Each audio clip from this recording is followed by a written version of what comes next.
Hello students, very welcome to my YouTube channel. आज हम discuss करेंगे चैप्टर 2 पॉलिनोमियल की एक्सरसाइज 2.2। इससे पहले हमने एक्सरसाइज 2.1 जो है वो डिस्कस कर चुके हैं। इसकी उस वीडियो की लिंक आपको डिस्क्रिप्शन बॉक्स में मिल जाएगी। इसके अलावा आज हम जो पढ़ेंगे वो एक्सरसाइज 2.2 में क्वाड्रेटिक पॉलिनोमियल के ज़ीरोज़ फाइंड आउट करना और उन ज़ीरोज़ की जो क्वाड्रेटिक पॉलिनोमियल के कोफिशिएंट्स हैं उनसे रिलेशनशिप वेरीफाई करना। इसके अलावा आपको सम ऑफ ज़ीरोज़ और प्रोडक्ट ऑफ ज़ीरोज़ अगर दिया हुआ है तो कैसे आप क्वाड्रेटिक पॉलिनोमियल को फाइंड आउट करोगे, ये पढ़ेंगे। इसके अलावा क्यूबिक पॉलिनोमियल जो है इस एक्सरसाइज में आपको दिया हुआ नहीं है। आप चाहें तो एडिशनल बुक में इस क्यूबिक पॉलिनोमियल के क्वेश्चंस लगा सकते हैं। तो चलिए शुरू करते हैं आज का वीडियो। कि आपको पता है कि क्वाड्रेटिक पॉलिनोमियल जो होता है वो पावर 2 का हाईएस्ट पावर उसकी 2 होती है और वो A X square plus B X plus C की फॉर्म का होता है। जैसे यहाँ पर जो है वो एक्स स्क्वायर का कोफिशेंट का मतलब जनरली होता है कि मल्टीप्लाई में जो है एक्स स्क्वायर के मल्टीप्लाई में यहाँ पे ए होने की वजह से ए जो है वो एक्स स्क्वायर का कोफिशिएंट कहलाएगा, बी जो है वो एक्स का कोफिशिएंट कहलाएगा और सी जो है हमारा यहाँ पे, क्योंकि यहाँ पर ये एक्स के साथ ना होकर अकेला होने के वजह से इसको कांस्टेंट टर्म कहा जाएगा। यहाँ पर आप देखिए कि ये जो पॉलिनोमियल है क्वाड्रेटिक पॉलिनोमियल है और आपको पता है कि क्वाड्रेटिक पॉलिनोमियल के 2 ज़ीरोज़ होते हैं। तो हमको अभी पता नहीं है कि इस क्वाड्रेटिक पॉलिनोमियल के 2 ज़ीरोज़ क्या होंगे। तो इसके लिए हम क्या कर रहे हैं, यहाँ पे मान ले रहे हैं कि इसके अल्फ़ा बीटा जो हैं are the zeros of the polynomial, कि अल्फ़ा बीटा जो हैं इस पॉलिनोमियल के ज़ीरोज़ हैं। अगर अल्फ़ा बीटा इस पॉलिनोमियल के ज़ीरोज़ हैं तो उनमें एक रिलेशनशिप होता है कि सम ऑफ ज़ीरोज़, ये पहला फार्मूला है, सम ऑफ ज़ीरोज़ यानी कि ज़ीरोज़ हमारे अल्फ़ा बीटा थे तो उनका addition alpha plus beta. Sum of zeros जो होता है वो हमारा इक्वल होता है माइनस में कोफिशिएंट ऑफ एक्स अपॉन में कोफिशिएंट ऑफ एक्स स्क्वायर। तो कोफिशिएंट ऑफ एक्स अगर देखा जाए तो यहाँ पर एक्स के कोफिशिएंट में बी है, एक माइनस फार्मूले में है तो इसलिए कोफिशिएंट ऑफ एक्स बी लिख दोगे और माइनस फार्मूले का माइनस आ जाएगा। और कोफिशिएंट ऑफ एक्स स्क्वायर जो है अपॉन में रहता है, वो है हमारा एक्स स्क्वायर का कोफिशिएंट यहाँ पे ए है, तो यहाँ पे इस वजह से ए आ जाएगा। इसी तरह से प्रोडक्ट ऑफ ज़ीरोज़ की बात करी जाए, प्रोडक्ट ऑफ ज़ीरोज़ जो होता है वो हमारा इक्वल होता है अल्फ़ा इंटू बीटा, यानी ज़ीरोज़ का प्रोडक्ट अल्फ़ा बीटा, अगर ज़ीरोज़ थे हमारे तो इनका प्रोडक्ट हो जाएगा अल्फ़ा बीटा, और अल्फ़ा इंटू बीटा जो होता है वो constant term upon coefficient of x square है। इस पॉलिनोमियल में हमारा कांस्टेंट टर्म सी है और कोफिशिएंट ऑफ एक्स स्क्वायर जो है वो हमारा ए है, इसलिए इसका फार्मूला अल्फ़ा इंटू बीटा हो जाता है सी अपॉन ए और अल्फ़ा प्लस बीटा हो जाता है माइनस का बी अपॉन ए। इन दोनों फार्मूलाज को आप प्रिपेयर कर लेंगे कि सम ऑफ ज़ीरोज़ हमारा होता है माइनस बी अपॉन ए, यानी कि माइनस में coefficient of X upon coefficient of x square, और product of zeros alpha into beta होता है constant term upon coefficient of x square, यानी कि कांस्टेंट टर्म हमारा सी है पॉलिनोमियल में, इसलिए सी अपॉन ए आ जाएगा। अगला क्या है कि अक्सर बच्चों 1 नंबर में या 2 नंबर में ये पूछ लिया जाता है कि अगर आपको अल्फ़ा बीटा ज़ीरोज़ पता हैं तो आप कैसे कि किसी क्वाड्रेटिक पॉलिनोमियल को जनरेट करोगे, फाइंड आउट करोगे। तो इसके लिए देखो एक बेसिकली एक बहुत ही बढ़िया सा फार्मूला है कि इस फार्मूले को प्रिपेयर कर लोगे कि आपको अगर अल्फ़ा बीटा ज़ीरोज़ पता हैं तो उनकी हेल्प से आप कोई भी क्वाड्रेटिक पॉलिनोमियल बना सकते हो। जैसे कि हमने यहाँ पे एक एग्जांपल के तौर पे लिख रहे हैं कि अल्फ़ा इज इक्वल टू 2 है और बीटा इज इक्वल टू 3 है, यानी कि हमारा यहाँ पर जो पहला ज़ीरोज़ जो है वो 2 है, दूसरा ज़ीरोज़ 3 है। तो आपको पता है अल्फ़ा बीटा अगर ज़ीरोज़ होंगे तो क्वाड्रेटिक पॉलिनोमियल जो होता है हमारा वो x square minus alpha plus beta into X plus alpha into beta हो जाता है। इस वजह से हमारा जो क्वाड्रेटिक पॉलिनोमियल हो जाएगा वो क्या हो जाएगा, इस वाली इक्वेशन में पुट कर देंगे x square minus alpha plus beta यानी कि 2 plus 3 into X plus alpha into beta यानी कि 2 इंटू 3। इसको सिंप्लीफाई कर लिया जाएगा अब, तो x square minus 5x plus 6, यही क्या बन गई हमारी क्वाड्रेटिक पॉलिनोमियल अगर ज़ीरोज़ 2 और 3 हैं। एक चीज़ और आपको पता होना चाहिए कि ज़ीरोज़ का मतलब क्या होता है। ज़ीरोज़ का मतलब ये होता है कि अगर उस ज़ीरोज़ को आप पॉलिनोमियल में पुट कर दोगे तो उस पॉलिनोमियल की वैल्यू ज़ीरो हो जाती है, यही ज़ीरोज़ की डेफिनेशन होती है। ज़ीरोज़ को आपका रूट भी बोलते हैं। बढ़ते हैं नेक्स्ट टॉपिक की तरफ, क्यूबिक पॉलिनोमियल। क्यूबिक पॉलिनोमियल जो है आपके एनसीईआरटी एक्सरसाइजेज में नहीं है, लेकिन फिर भी हम एडिशनल बुक को देखते हुए बता दे रहे हैं कि क्यूबिक पॉलिनोमियल जो होता है वो A X cube plus B X square plus C X plus D की फॉर्म का होता है, जहाँ पे एक्स क्यूब का कोफिशिएंट हमारा ए है, एक्स स्क्वायर का कोफिशिएंट बी है और एक्स का कोफिशिएंट सी है और डी हमारा यहाँ पे कांस्टेंट टर्म है। तो अब क्योंकि ये क्यूबिक पॉलिनोमियल है तो क्यूबिक पॉलिनोमियल के 3 जीरोज होते हैं, तो हमने यहाँ पे मान लिया कि alpha beta and gamma are the zeros of the polynomial. तब क्या होगा कि इनमें एक रिलेशन, इनमें 3 रिलेशनशिप्स हैं। एक रिलेशन, पहला रिलेशन क्या है, sum of zeros. Sum of zeros यानी कि अल्फा बीटा गामा, अगर 3 जीरोज थे तो सम ऑफ जीरोज हमारा हो जाएगा alpha plus beta plus gamma. और ये भी पिछली बार की तरह जो आपका सेकंड नंबर पे था, माइनस में coefficient of x square upon coefficient of x cube.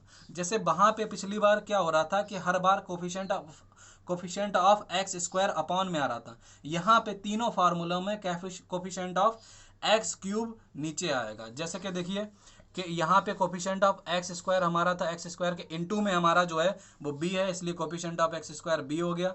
और कोफिशिएंट ऑफ एक्स क्यूब का कोफिशिएंट जो अपॉन में था वो एक्स क्यूब का कोफिशिएंट ए है, इसलिए ए अपॉन में आ जाएगा। यानी कि सम ऑफ जीरोज का फार्मूला जो है वो क्यूबिक पॉलिनोमियल में भी माइनस बी अपॉन ए है। इसके अलावा सम ऑफ प्रोडक्ट्स ऑफ जीरोज, यानी कि sum of products of zeros का मतलब क्या है, जैसे अल्फा बीटा गामा 3 जीरोज हैं, इनके सम ऑफ प्रोडक्ट्स ऑफ जीरोज का मतलब जैसे अल्फा बीटा की मल्टीप्लाई तो अल्फा बीटा हो गया, बीटा गामा की मल्टीप्लाई बीटा गामा हो गया, गामा और फिर अल्फा की भी मल्टीप्लाई गामा अल्फा हो गया। और ये प्रोडक्ट जो है इनका सम यानी alpha beta plus beta gamma plus gamma alpha, ये हमारा इक्वल होता है कोफिशिएंट ऑफ एक्स, ये प्लस में होता है। ये ऊपर वाला फार्मूला माइनस में है, नीचे वाला फार्मूला ये वाला जो प्रोडक्ट सम का है, सम ऑफ प्रोडक्ट्स, ये फार्मूला प्लस में होता है, इसलिए coefficient of X upon coefficient of x cube आ जाता है। जो थर्ड टर्म था एक्स के इनटू में हमारा सी है, तो इसलिए यहाँ पर सी आ जाएगा। कोफिशिएंट ऑफ एक्स क्यूब जो है वो हमारा क्या है यहाँ पे ए, यानी कि sum of products of zeros जो बराबर होता है वो हमारा सी अपॉन ए के इक्वल होता है। इसके अलावा थर्ड फार्मूला जो है वो है प्रोडक्ट ऑफ जीरोस का, यानी कि आप जीरोस का अगर प्रोडक्ट कर दें तो प्रोडक्ट करने पे क्या होगा कि ये बराबर होता है माइनस में constant term upon coefficient of x cube. देखिए यहाँ पे क्या हो रहा है कि कोफिशिएंट ऑफ एक्स क्यूब हमेशा नीचे ही आ रहा है और ये हमेशा नीचे ही आएगा। तो कांस्टेंट टर्म अगर इक्वेशन में देखा जाए तो माइनस तो ऐसे ही आ जाएगा, कांस्टेंट टर्म हमारा डी होने की वजह से डी आ जाएगा। कोफिशिएंट ऑफ एक्स क्यूब जो है, एक्स क्यूब कोफिशिएंट हमारा ए है, यानी कि ये जो फार्मूला हमारा आ गया वो प्रोडक्ट ऑफ जीरोस का आ गया इन क्यूबिक पॉलिनोमियल। इसके अलावा ये चीज आप देखते हुए चलें कि यहाँ पे जो है कि तीनों फार्मूलों में यहाँ पे पहले फार्मूले में माइनस आया था, सेकंड फार्मूले में प्लस है यहाँ पे आपका, और थर्ड फार्मूले में माइनस है। ये चीज़ आपको ध्यान रखना है, ये चीज़ नोट कर लीजिए। तो हमारे इस एक्सरसाइज का क्वेश्चन नंबर 1 जो है, क्वेश्चन नंबर 1 में है find the zeros and verify the relationships between zeros and the coefficient. तो देखो यहाँ पे आप इस रिलेशन को वेरीफाई कैसे करोगे और कैसे इसमें ज़ीरोस को फाइंड आउट करोगे। तो ज़ीरोस को फाइंड आउट करने का तरीका जो है वो आपका पुराना ही है कि ज़ीरोस को फाइंड आउट करने के लिए जैसे यहाँ पे ये जो पॉलिनोमियल है वो x square minus 2x minus 8 है। तो यहाँ पे सबसे पहला काम जो करना रहता है वो सबसे पहला काम है कि इसमें इस 8 की मल्टीप्लाई एक्स स्क्वायर के कोफिशिएंट से करना। तो 8 की मल्टीप्लाई अगर कोफिशिएंट ऑफ एक्स स्क्वायर से करो तो आपको एक्स स्क्वायर का कोफिशिएंट जो है यहाँ पर 1 है, तो इसलिए 8 की मल्टीप्लाई 1 से ही करोगे तो इसलिए आपको 8 मिलेगा। ये आपको कैसे मिला, सबसे पहले आपने 8 की मल्टीप्लाई 1 से करी। अगला स्टेप इसका क्या है कि इस 8 के ऐसे फैक्टर्स करे जाएं, ऐसे 2 फैक्टर करो कि जिसका आपको मल्टीप्लाई करने पे 8 मिले, और साथ में क्योंकि यहाँ पे साइन, ये साइन मैटर करता है, यहाँ पे साइन माइनस का है, इसलिए उन 2 फैक्टर की मल्टीप्लाई करने पे आपको 8 मिलना चाहिए, और उन दोनों को सब्ट्रैक्ट करने पे, माइनस होने की वजह से उनमें सब्ट्रैक्ट करोगे, सब्ट्रैक्ट करने पे आपको क्या मिलना चाहिए, 2। तो ऐसे 2 फैक्टर्स यहाँ पर 8 के जो बनते हैं वो 4 multiply by 2 is equal to होता है हमारा 8। और 4 माइनस टू इक्वल टू होता है 2। इसलिए क्या करा जाएगा अगला स्टेप में इसके कि 2 की जगह पे आप लिख दोगे 4 माइनस टू, इसलिए x square minus 4 minus two, बाहर आ जाएगा हमारा एक्स माइनस में 8। अब अगला काम क्या करना है कि इस ब्रैकेट को ओपन कर देना है। ब्रैकेट को ओपन कैसे करा जाएगा कि एक्स स्क्वायर ऐसे ही लिखा, इस एक्स की अंदर मल्टीप्लाई करोगे तो 4x हो जाएगा, और बाहर माइनस होने की वजह से माइनस की भी अंदर मल्टीप्लाई करोगे तो ये माइनस का 4x हो जाएगा। इस माइनस की अगर -2 से मल्टीप्लाई करोगे तो प्लस का 2 हो जाएगा और साथ में x भी आ जाएगा, और माइनस में 8 ऐसे ही उतारा जाएगा। अगला क्या करना है कि पेयर बना के आपको कॉमन लेना है, जैसे कि एक ये पेयर बन जाएगा और एक ये पेयर बन जाएगा। इन पेयर में कॉमन देखोगे आप, जैसे कि पहला पेयर जो है एक्स स्क्वायर माइनस 4x है, एक्स स्क्वायर माइनस 4x में जो आपका कॉमन है वो है x। तो आपका ये x इसका एक बाहर निकल गया, इसलिए एक x अंदर आ जाएगा, माइनस में आ जाएगा 4 क्योंकि ये वाला x बाहर आ गया कॉमन में।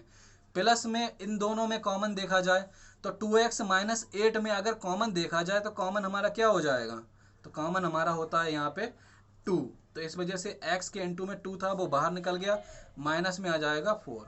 अब अगर आपने प्रोसेस सही किया होगा तब आपके लिए क्या होगा कि ये दोनों वैल्यूज सेम आ जाएंगी, और ये दोनों ब्रैकेट अगर सेम आ रही तो आपके इसका मतलब प्रोसेस सही है। प्रोसेस सही है तो अगला स्टेप इसका क्या है कि आप इसमें x माइनस 4 कॉमन ले लोगे। तो x माइनस 4 अगर दोनों से कॉमन ले लोगे तो इसका x माइनस 4 बाहर निकल गया, इसके इनटू में जो होगा वो इधर ब्रैकेट में आ जाएगा, और इधर x माइनस 4 के इनटू में जो हमारा था वो था 2, इसलिए 2 ब्रैकेट में आ गया। अगला क्या हम क्या करते थे, जीरोस फाइंड आउट करने के लिए हम एक एक करके जीरो ले लेते कि when x minus 4 equal to 0 तो x इक्वल टू हमारा हो जाता है 4। ऐसे ही व्हेन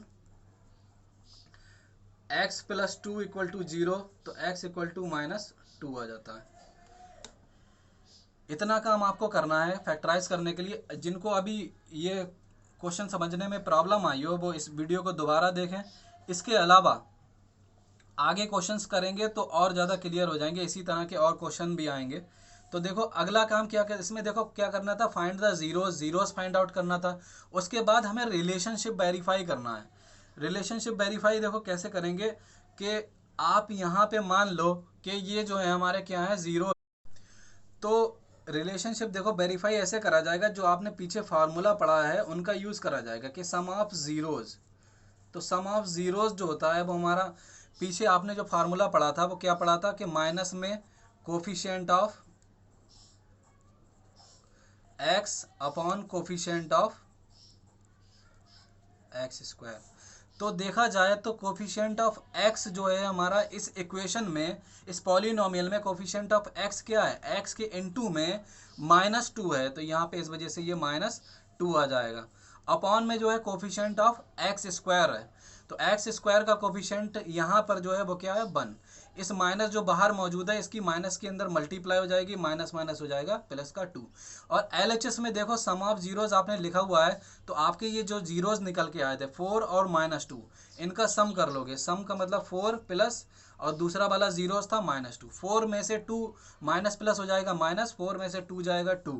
यही हमारा क्या हो जाएगा, रिलेशनशिप वेरीफाई हो जाएगा कि जो आपने फार्मूला लगा के किया वो भी 2 आया सम ऑफ जीरोज, और जो जीरोज निकल के आए थे उनका सम करा तब भी आपका 2 ही आया। इसी तरह से आप प्रोडक्ट ऑफ जीरोज भी करके वेरीफाई करोगे। तो प्रोडक्ट ऑफ जीरोज अगर करा जाए तो प्रोडक्ट ऑफ जीरोज का फार्मूला आपने पढ़ा था constant term upon coefficient of x square. तो यहाँ पे देखा जाए तो हमारा कांस्टेंट टर्म जो बनता है वो कांस्टेंट टर्म यहाँ पे क्या है, ये 8, लेकिन 8 नहीं पढ़ेंगे, इसको पूरा माइनस का साइन साथ में ले लेते हैं, इसलिए माइनस का 8। और कोफिशिएंट ऑफ एक्स स्क्वायर का कोफिशिएंट हमारा वही जो यहाँ पे देखेंगे एक्स स्क्वायर का इनटू में 1 है, इसलिए अपॉन में 1 लिख दिया। इसके अलावा प्रोडक्ट ऑफ जीरोज अगर करेंगे तो ये जो जीरोज हमारे 4 और -2 जो थे वो जीरोज थे, तो इनकी मल्टीप्लाई करोगे 4 मल्टीप्लाई बाय -2, और 4 मल्टीप्लाई बाय -2 करने पे भी आपको -8 मिलेगा। इसी तरह से ये आ जाएगा -8 इज इक्वल टू -8। यही इसी तरह से हमारा रिलेशनशिप वेरीफाई हो जाता है। और ये क्वेश्चन जो है स्टूडेंट्स ज़्यादा मार्क्स में भी कभी कभी पूछ लिया जाता है, इसलिए इसको तैयार करके चलें। बढ़ते हैं नेक्स्ट क्वेश्चन के लिए। नेक्स्ट क्वेश्चन में देखो, इसमें भी ज़ीरोज़ फाइंड आउट करने हैं। तो ज़ीरोज़ फाइंड आउट करने के लिए इसमें फैक्टराइजेशन करोगे अगर, तो फैक्टराइजेशन में देखिए कि पहले नंबर वही करना है कि जैसे पीछे किया था। सबसे पहला काम है हमारा, पहला स्टेप है कि कांस्टेंट टर्म की मल्टीप्लाई, जो एस स्क्वायर या पीछे एक्स स्क्वायर था तो उसकी मल्टीप्लाई, तो 1 की मल्टीप्लाई पहले आप 4 से करो तो गए, तो 4 से मल्टीप्लाई करने पे आपको 1 की तो 4 मिलेगा। इस 4 के ऐसे दो फैक्टर करने हैं, ऐसे दो फैक्टर 4 के जिनका मल्टीप्लाई करने पे आपको 4 मिलता हो, और क्योंकि यहाँ पे प्लस होने की वजह से, प्लस होने के वजह से उन दोनों फैक्टर की मल्टीप्लाई करने पे 4 मिले, और साथ में एडिशन करने पे भी आपको 4 मिले, क्योंकि यहाँ पे 4 लिखा है। जैसे पीछे क्या था कि हमने 8 की मल्टीप्लाई 1 से करी थी, तो 8 के ऐसे दो फैक्टर जिसका मल्टीप्लाई करने पे 8 मिले, साथ में सब्ट्रैक्ट करने, उन फैक्टर्स को सब्ट्रैक्ट करने पे आपको 2 मिले, लेकिन यहाँ पे प्लस का साइन है इसलिए मल्टीप्लाई करने पे 4 मिले, और साथ में ऐड करने पे 4 मिले। तो ऐसे दो फैक्टर सिर्फ 2 ही 2 हैं कि 2 की मल्टीप्लाई अगर 2 से करोगे तब भी आपको 4 मिलेगा, और 2 को 2 के साथ ऐड करोगे तब भी आपको 4 मिलेगा। इसलिए इस 4 की जगह पे आप 2 + 2 लिख दोगे, तो 4s² माइनस में आ जाएगा ब्रैकेट में 2 + 2, और बाहर हमारा क्या आ जाएगा s। इस 4 की जगह पे आपने 2 + 2 लिखा है, प्लस में 1। अब अगला स्टेप, ये जो माइनस बाहर मौजूद है इसकी अंदर ब्रैकेट में मल्टीप्लाई कर दोगे।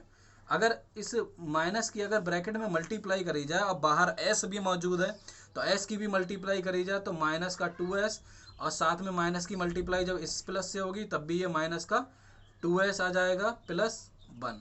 फिर वही स्टेप कि जब आपने ये ब्रैकेट खोल दी, अगला स्टेप है इसका कि पेयर में कॉमन लेना, कि इस पेयर में अगर कॉमन देखा जाए, इधर भी एस का टर्म है, इधर भी एस का टर्म है, यहाँ पे भी 2 का मल्टीप्लाई है और यहाँ पे 2 मौजूद है, तो 2 का मल्टीपल होने की वजह से यहाँ पे 2 कॉमन हो जाएगा, और s² और s में s कॉमन हो जाएगा, इसलिए बचेगा हमारा कि 2 आ जाएगा, और s² का s बचेगा, 2s पूरा कॉमन होने की वजह से -1 हो जाएगा। एक चीज़ और समझते चलिए कि कॉमन करने में अक्सर गलती हो जाती है, तो अगर गलती हो जाती है तो आप क्या करा करिए कि आपने जो कॉमन लिया है 2s, यहाँ पे जैसे मैंने कॉमन लिया तो इस 2s की ब्रैकेट में फिर से मल्टीप्लाई करने पे क्या आपको यही जो ऊपर वाला है आपका बनेगा या नहीं बनेगा। अगर बनेगा तो आपने सही किया है कॉमन, वरना गलत कर दिया। तो इसमें हमने कॉमन ले लिया। अगले इस जो पेयर है, इस पेयर में कॉमन देखा जाए एक 2s है और यहाँ पे 1 है, तो यानी कि देखा जाए यहाँ पे वेरिएबल और यहाँ पे 1 मौजूद होने के वजह से इन दोनों में कोई भी चीज़ कॉमन नहीं है, लेकिन ये चीज़ 2s - 1 ब्रैकेट में बनाने के लिए -1 इसमें कॉमन ले लिया जाएगा, इसलिए यहाँ पे 2s - 1 आ जाएगा। 2s - 1 देखो आपका दोनों तरफ सेम बन गया। अगला स्टेप इसका यही है कि 2s - 1 कॉमन ले लोगे दोनों तरफ होने के वजह से, तो 2s - 1 आपने दोनों तरफ का जो है बाहर निकाल लिया, तब क्या होगा कि इसके 2s - 1 के इनटू में इधर कौन है 2s, तो ये 2s आ गया, और यह इस इधर वाले 2s के -1 के इनटू में है -1, इसलिए -1 आ गया।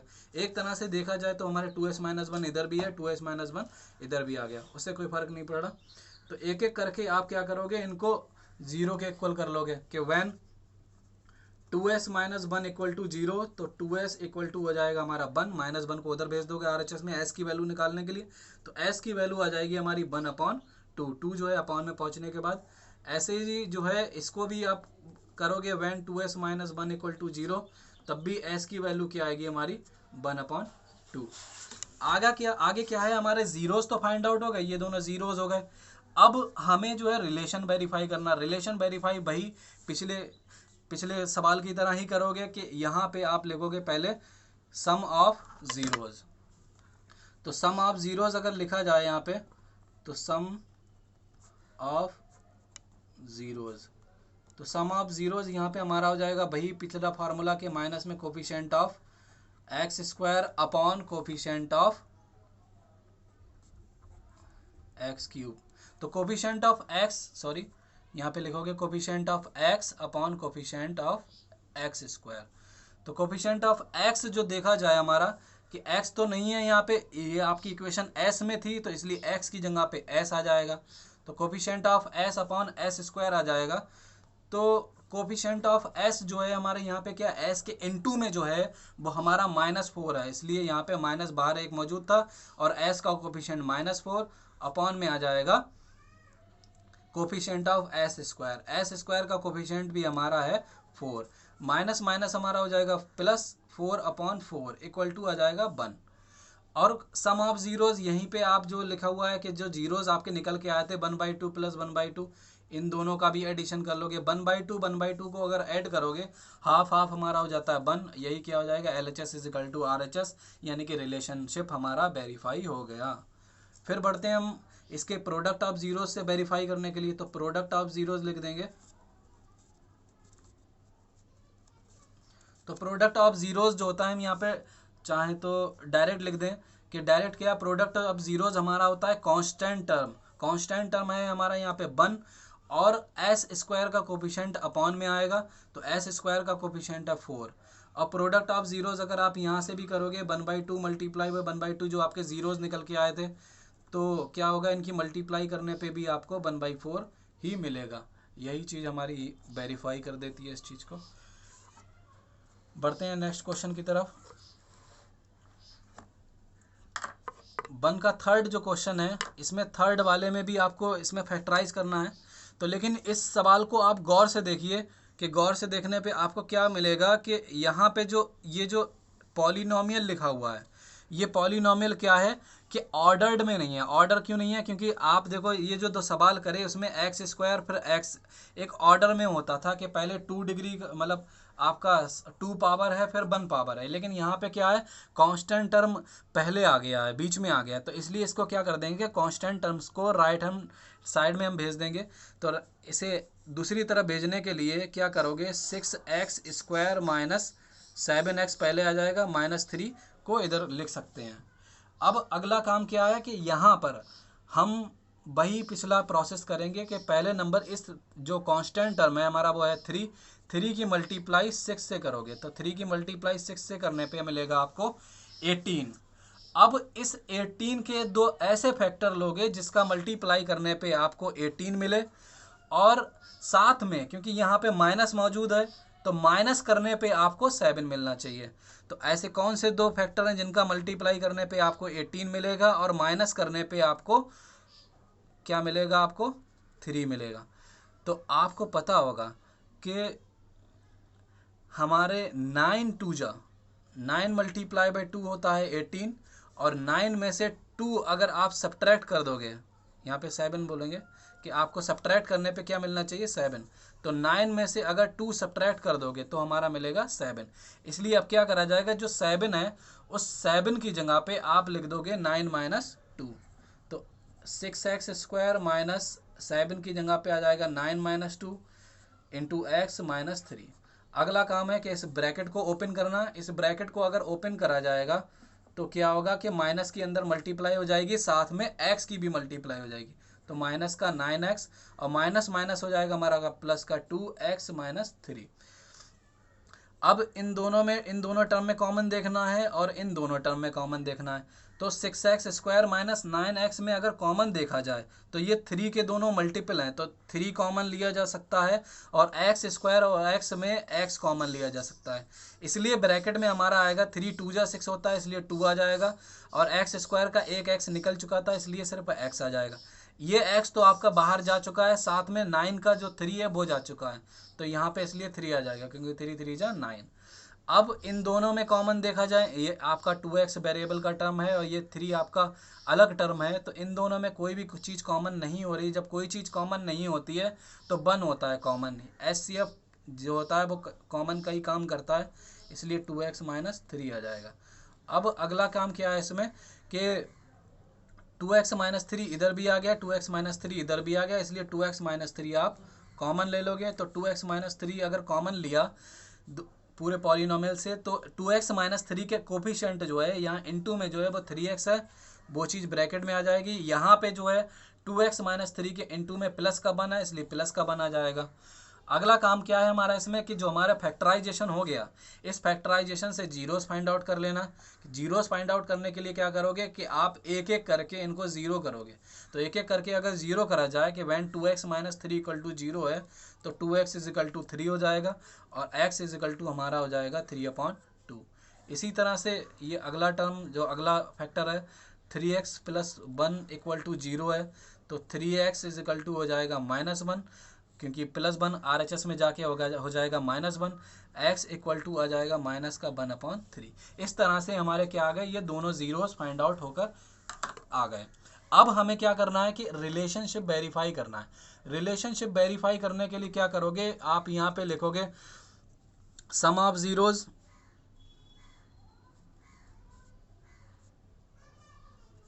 और सम ऑफ जीरोज देखा जाए तो यहाँ पे हमने पॉलिनोमियल को अरेंज करा था, इसी वाली पॉलिनोमियल में देखेंगे, ऊपर वाले में मत देखना वरना गड़बड़ हो जाएगी। तो सम ऑफ जीरोज जो है हमारा वो होता है माइनस में b/a। b/a का मतलब कि coefficient of x upon coefficient of x²। तो x का कोफिशिएंट हमारा यहाँ पे जो है वो क्या है, अगर आप इसकी कंपेयर कर दो इस पॉलिनोमियल की ax² + bx + c से, तो हमारे b की वैल्यू क्या आएगी कंपेयर करने पे, यहाँ पे प्लस का b था, p = हो जाएगा -7 और a हमारा हो जाएगा x² का इनटू में जो है वो a कहलाएगा, वो अपॉन में आएगा 6। तो माइनस माइनस हो जाएगा +7/6। और सम ऑफ जीरोस की बात करी जाए तो यहाँ पे आ जाएगा 3/2 और अगला जो है वो माइनस में है तो प्लस माइनस यहाँ पे आ जाएगा -1/3। इसको अगर सब्ट्रैक्ट करोगे एलसीएम लेके तो हमारा क्या आएगा, सबसे पहले कि 3 और 2 का एलसीएम आ जाएगा 6, 3 3 जा 9, 9 और 2 बन जा 2, 9 में से 2 अगर सब्ट्रैक्ट करोगे तो 7, यही हमारा क्या आ जाएगा, वेरिफिकेशन हो जाएगा। इसके अलावा आप करोगे प्रोडक्ट ऑफ जीरोज, तो प्रोडक्ट ऑफ जीरोज जो है हमारा इक्वल होता है कांस्टेंट टर्म अपॉन a। यहाँ पे कांस्टेंट टर्म जो है वो हमारा है -3 और a जो है हमारा है 6। और प्रोडक्ट ऑफ जीरोज अगर आप करोगे तो यहाँ से भी जो जीरोज निकल के आए थे इनका प्रोडक्ट करा जाए तो हो जाएगा हमारा 3/2 मल्टीप्लाई में -1/3। तो अब क्या होगा कि ये हमारा जो 3 है इस 3 से 3 कैंसिल आउट हो गया और -1/2 इधर भी आ जाएगा और देखा जाए तो -3 और 6 में ये भी कैंसिल आउट हो जाएगा तो -1/2 RHS में भी आ जाएगा। तो यही चीज़ हमारा वेरीफाई हो जाएगा। बढ़ते हैं क्वेश्चन नंबर 4 की तरफ। क्वेश्चन नंबर 4 जो है बहुत ही सिंपल है कि यहाँ पे आपका जो है वो कांस्टेंट टर्म नहीं आया। जब आपका कांस्टेंट टर्म नहीं आता है तब इसमें फैक्टराइजेशन बहुत ही आसान हो जाता है। कैसे करते हैं फैक्टराइजेशन? फैक्टराइजेशन करने के लिए सिंपली आप क्या करोगे, इन दोनों में कॉमन देखोगे।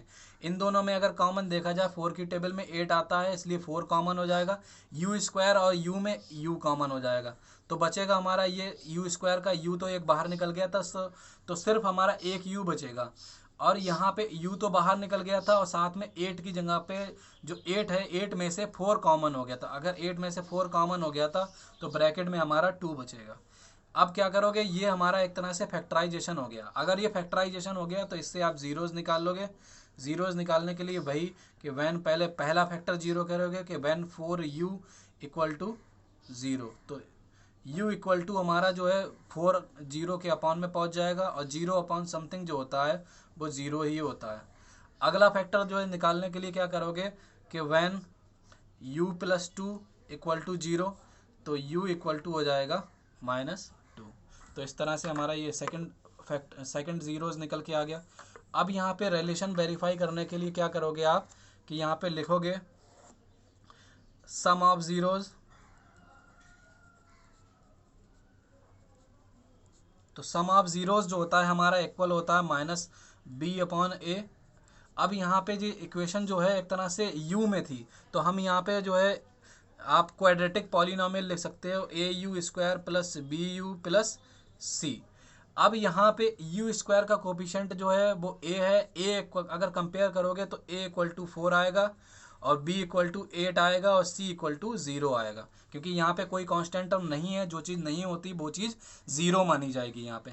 तो सम ऑफ जीरोस जो है वो माइनस b है, माइनस में b हमारा जो था वो 8 के इक्वल था, a हमारा हो जाएगा 4।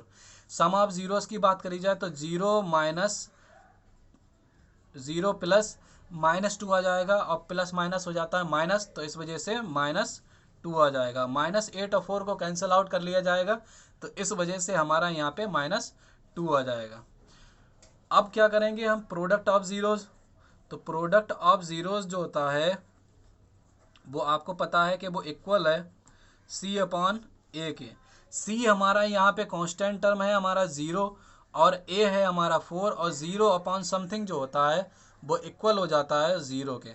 और प्रोडक्ट ऑफ जीरोज हमारा एक जीरोस था 0, और 0 की मल्टीप्लाई -2 से करोगे, तो 0 की अगर मल्टीप्लाई -2 से करेंगे तो क्या मिलेगा आपको, 0 या -2, 0। यही क्या हो जाएगा हमारा रिलेशनशिप वेरीफाई।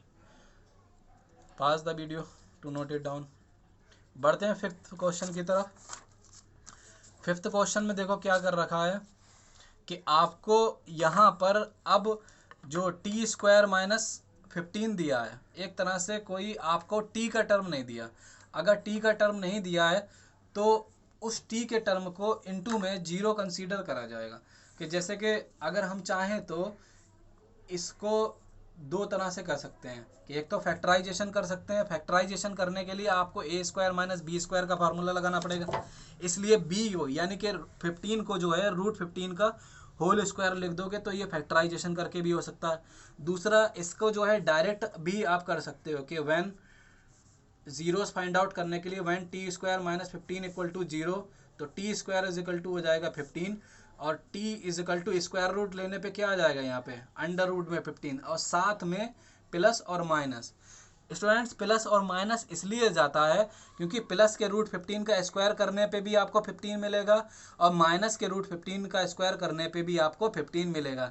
इसीलिए 15 का स्क्वायर रूट लेने पे प्लस माइनस का साइन आ जाता है। यानी कि एक तरह से हमारा एक जीरोस जो है वो प्लस का √15 है, और दूसरा जीरो जो है माइनस का √15 है। रिलेशनशिप वेरीफाई करने के लिए वही कि आप यहाँ पे लिखोगे सम ऑफ जीरोस, तो सम ऑफ जीरोस जो है हमारा वही -b अपॉन a हो जाता है, और प्रोडक्ट ऑफ जीरोस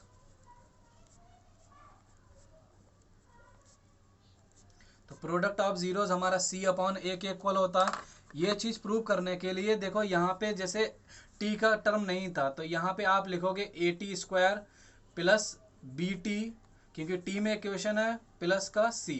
इससे अगर कंपेयर कर दें ऑन कंपेयरिंग विद दिस, तो अगर कंपेयर करोगे तो यहाँ पे टी स्क्वायर का कोफिशिएंट जो है वो a है, और यहाँ पे टी स्क्वायर का कोफिशिएंट जो है 1 है, तो इसलिए a इक्वल टू 1 हो जाएगा। अनदर b की वैल्यू कैसे निकालोगे, जैसे यहाँ पे b का टर्म नहीं, आपका t का टर्म नहीं था, t का टर्म नहीं था तो आप एक तरह से यहीं पे 0 इंटू टी मान सकते हो। 0 के इंटू में कोई चीज़ होती है तो 0 के बराबर होती है, तो t के इंटू में यहाँ पे तो b था, यहाँ पे t के इंटू में कोई टर्म था ही नहीं, तो t के इंटू में यहाँ पे 0 समझा जाएगा, तो इसलिए b की वैल्यू 0 हो जाएगी। और c यानी कि c कांस्टेंट टर्म यहाँ पे हमारा है -15। तो सम ऑफ जीरोस करने के लिए, रिलेशनशिप वेरीफाई करने के लिए आप यहाँ पे b की वैल्यू अगर पुट करोगे तो वो है हमारी 0 अपॉन में a हो जाएगा 1, और 0 अपॉन समथिंग 0 के बराबर होता है। सम ऑफ जीरोस यानी कि इनको और इनको आप ऐड कर दोगे, इनको और इनको अगर ऐड करा जाए तो प्लस माइनस माइनस ही रहेगा, और ये दोनों क्या हो जाएंगे कैंसिल आउट। कैंसिल आउट होने पे हमारा बचेगा 0। प्रोडक्ट ऑफ जीरोस की तरफ बढ़ा जाए तो प्रोडक्ट ऑफ जीरोस हमारा c अपॉन a के बराबर होता है, और c हमारा कांस्टेंट टर्म यहाँ पे है -15, और a है हमारा यहाँ पे 1। अब यहाँ पे प्रोडक्ट ऑफ जीरोस इन दोनों की मल्टीप्लाई √15 मल्टीप्लाई बाय माइनस का √15, तो √15 की अगर -√15 से मल्टीप्लाई करोगे तो आपको माइनस का 15 मिलेगा, और RHS में भी -15 होने की वजह से हमारा रिलेशनशिप वेरीफाई हो जाता है। बढ़ते हैं क्वेश्चन नंबर 1 के 6th क्वेश्चन की तरफ। तो इसमें भी आपको क्या करना पड़ेगा, जीरोस फाइंड आउट करने के लिए सबसे पहला काम यही कि पहले नंबर इस 4 की मल्टीप्लाई 3 से करोगे, तो 4 की मल्टीप्लाई 3 से करने पे मिलेगा आपको 12। इस 12 के ऐसे दो फैक्टर जिसका मल्टीप्लाई करने पे आपको 12 मिलता हो, और साथ में यहाँ पे साइन जो है माइनस का था तो माइनस होना चाहिए, माइनस करो तो क्या मिलना चाहिए, यहाँ पे एक्स का जो कोफिशिएंट है वन मिलना चाहिए। तो ऐसे कौन से दो टर्म हैं जिनका मल्टीप्लाई करने पे आपको 12 मिले और साथ में सब्ट्रैक्ट करने पे उन दोनों को आपको 1 मिले। तो ऐसे दो फैक्टर हमारे 4 और 3 हैं कि 4 और 3 का मल्टीप्लाई करने पे आपको 12 मिलता है, साथ में इनको सब्ट्रैक्ट करने पे 1 मिलता है। तो इस वजह से यहाँ पे जो 1 एक्स के कोफिशिएंट यहाँ पे 1 है तो 1 की जगह पे आप 4 माइनस 3 लिख दोगे, तो 3x स्क्वायर माइनस 1 की जगह पे लिख दोगे 4 माइनस 3 और इनटू में x माइनस 4। अगला स्टेप बच्चों आपको पता है कि यहाँ पे माइनस की अंदर ब्रैकेट में मल्टीप्लाई कर देंगे, तो माइनस से मल्टीप्लाई करने पे आ जाएगा माइनस का 4x और माइनस माइनस माइनस हो जाएगा हमारे यहाँ पे प्लस, प्लस का आ जाएगा 3x माइनस 4। अब इन दोनों टर्म में कॉमन देखा जाए तो एक 3 है और एक 4 है। 3 और 4 में कॉमन कुछ नहीं होता, 1 कॉमन होता है। एक्स स्क्वायर और एक्स में कॉमन देखा जाए तो एक्स कॉमन हो जाएगा, इसलिए एक्स हमने बाहर ले लिया, ब्रैकेट में आ जाएगा। इसका एक्स एक बाहर निकल चुका था इसलिए सिर्फ 3 भी आएगा और एक्स भी आएगा। माइनस 4x में एक्स बाहर निकल चुका था इसलिए सिर्फ आपका 4 आ जाएगा। अब 3x माइनस 4 इधर भी है, इन दोनों में कॉमन देखा जाए तो कोई चीज़ कॉमन नहीं है तो इसलिए 1 कॉमन माना जाएगा और 3x माइनस 4 ब्रैकेट में आ गया। 3x माइनस 4 दोनों की तरफ होने की वजह से इन दोनों में कॉमन देख लिया जाएगा, तो 3x माइनस 4 बाहर निकाल लिया। तो इस 3x माइनस 4 के इनटू में x है तो इसलिए x आ गया, प्लस में आ जाएगा 1। अब क्या करोगे, ये जब फैक्टराइजेशन हो गया तो हम इसके बाद इसके ज़ीरोज़ फाइंड आउट करने के लिए एक एक करके इनको ज़ीरो के इक्वल लेंगे कि van 3x minus 4 equal to 0, तो 3x इक्वल टू आ जाएगा हमारा 4 और x इक्वल टू आ जाएगा 4/3। ऐसे ही अनदर ज़ीरो फाइंड आउट करने के लिए अनदर फैक्टर को 0 के बराबर करोगे कि when x plus 1 equal to 0, तो x इक्वल टू हो जाता है -1। और इसका रिलेशनशिप वेरीफाई करने का टास्क मैं आप लोगों के ऊपर दे रहा हूँ। इसमें सम ऑफ ज़ीरोज़ और प्रोडक्ट ऑफ ज़ीरोज़ करके इसको वेरीफाई करिए, ये बहुत ही आसान हो जाएगा। और ये क्वेश्चन एक तरह से मिलता जुलता है आपका पिछले क्वेश्चन से, तो इसको वैसे ही करेंगे। Pass the video to note it down. बढ़ते हैं नेक्स्ट क्वेश्चन की तरफ। तो क्वेश्चन नंबर 2 में आपको क्या करना है कि फाइंड ए क्वाड्रेटिक पॉलिनोमियल, आपको क्वाड्रेटिक पॉलिनोमियल फाइंड आउट करना है each with the given numbers as the sum and product of its zeros respectively. Respectively का मतलब क्या होता है कि जैसे यहाँ पे 2 नंबर्स दिए हुए हैं, इन 2 नंबर्स की हेल्प से आपको क्वाड्रेटिक पॉलिनोमियल फाइंड आउट करना है। और साथ में ये जो नंबर हैं वो शो कर रहे हैं कि ये जो गिवन नंबर्स हैं as the sum and product of zeros, यानी कि पहला वाला जो है वो कहलाएगा sum of zeros and another कहलाएगा प्रोडक्ट ऑफ इट्स जीरोज, कि अनदर जो है हमारा -1 है वो कहलाएगा प्रोडक्ट ऑफ इट्स जीरोज। तो जैसे कि यहाँ पे देखा जाए तो हम सबसे पहला काम क्या करेंगे, इन 6 सवाल हैं, इन सारे सवालों में क्या करना है आपको, सबसे पहले आपको जीरोज मान लेना है कि let alpha and beta are the zeros. अगर alpha beta are the zeros होंगे तो क्योंकि ऊपर जो दिया हुआ है कि ये जो पहला 1/4 जो है वो क्या है सम, और जो -1 है वो क्या है प्रोडक्ट ऑफ इट्स ज़ीरो। तो सम ऑफ ज़ीरोज़ अगर ये है तो आप लिख दोगे कि अल्फ़ा आपको गिवन जो है वो क्या गिवन है alpha plus beta equal to 1/4 और प्रोडक्ट ऑफ ज़ीरोज़, क्योंकि अनदर को बोला है प्रोडक्ट ऑफ ज़ीरोज़ यानी कि अल्फ़ा इंटू बीटा वो हमारा हो गया -1। आपको मैंने पीछे जो फार्मूले बताए थे, इन फार्मूलों में पीछे क्या बताया था कि आपको अगर अल्फ़ा और बीटा 2 ज़ीरोज़ पता हैं तब उनकी हेल्प से आप एक क्वाड्रेटिक पॉलिनोमियल लिख सकते हैं। और ये जो ज़ीरोज़ हैं यहाँ पे जो फार्मूला है वो alpha plus beta into alpha plus alpha into beta है, यानी कि ये जो है वो आपका सम ऑफ ज़ीरोज़ है और अल्फ़ा इंटू बीटा क्या है प्रोडक्ट ऑफ ज़ीरो। तो इसी फार्मूले की हेल्प से आप इस पॉलिनोमियल को लिख सकते हो। अगर ये आपको पता है तो आप सीधे सीधे लिखोगे सो पॉलिनोमियल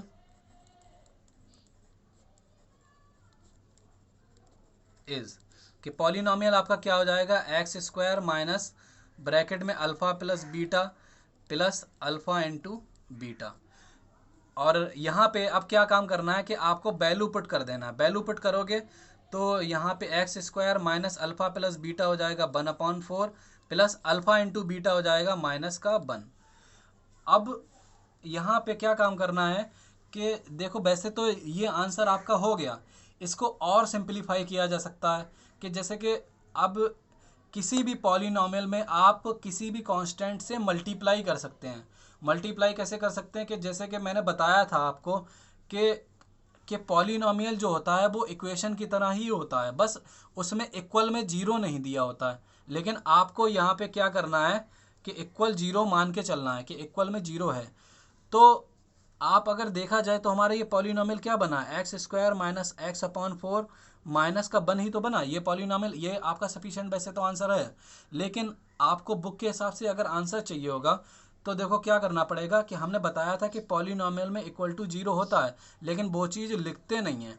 तो आप अगर इक्वल टू जीरो है तो आप क्या कर सकते हो, पूरे इक्वेशन को फोर से मल्टीप्लाई पहले आप करते थे कि मल्टीप्लाई किसी कांस्टेंट टर्म से करते हैं, उसी तरह से आप पॉलिनॉमियल में भी किसी टर्म से मल्टीप्लाई कर सकते हो, क्योंकि यहाँ पे तो फोर से मल्टीप्लाई कर दोगे, आरएचएस में जीरो होगा तो जीरो की मल्टीप्लाई अगर फोर से होगी तो वो जीरो ही रहेगा, इसलिए कोई फर्क नहीं पड़ता, आप किसी भी टर्म से मल्टीप्लाई कर सकते हो। तो यहाँ पे फोर से मल्टीप्लाई इसलिए कर रहे हैं ताकि इस डिनोमिनेटर में फोर होने की वजह से इस डिनोमिनेटर को हटाया जा सके। तो फोर से अगर मल्टीप्लाई करोगे तो हमारा एक बन जाएगा 4x², और यहाँ पे फोर से अगर मल्टीप्लाई होगी तो फोर और फोर कैंसिल आउट हो जाएंगे, हमारा बचेगा x, और यहाँ पे फोर से मल्टीप्लाई होगी तो फोर बच जाएगा। यही हमारा आंसर हो जाएगा।